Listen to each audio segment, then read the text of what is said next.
Is set for the second Republican debate as the race for the White House intensified. The once crowded field of candidates seeking Republican nomination are now seven.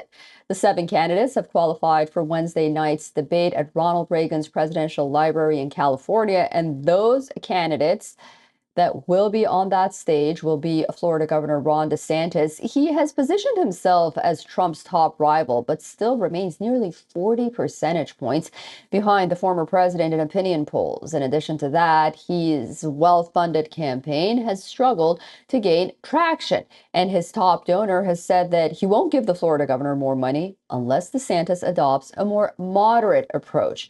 38-year-old Vivek Ramaswamy will also be on that stage. He's a former biotech investor and executive who has pressured firms to abandon environmental, social, and corporate governance initiatives. The political outsider has stoked grassroots chatter as a potential alternative to Trump.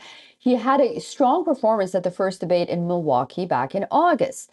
Former South Carolina governor and Trump's ambassador to the United Nations, 51-year-old Nikki Haley, has emphasized her relative youth compared to 80-year-old President Biden and 77-year-old Donald Trump. She will also be on that stage. Trump's Vice President Mike Pence spoke against his former boss over Trump's support of January 6th, those attacks on the U.S. Capitol. He's a staunch conservative. But the former Indiana governor his campaign has struggled to raise money, and he's stuck in the low single digits in polls. And finally, Chris Christie, who advised Trump's White House campaign, the former New Jersey governor, has now become a vocal critic of the former president after the January 6th attacks. Also, Tim Scott, the only Black Republican U.S. senator, has a low name recognition outside his home state of South Carolina, although that may be changing. But his optimism and focus on unifying his divided party has helped him draw a contrast with a more aggressive approach from, say, Trump or DeSantis. And finally, moving on to one of the least known contenders in the race for the White House is Doug Burgum.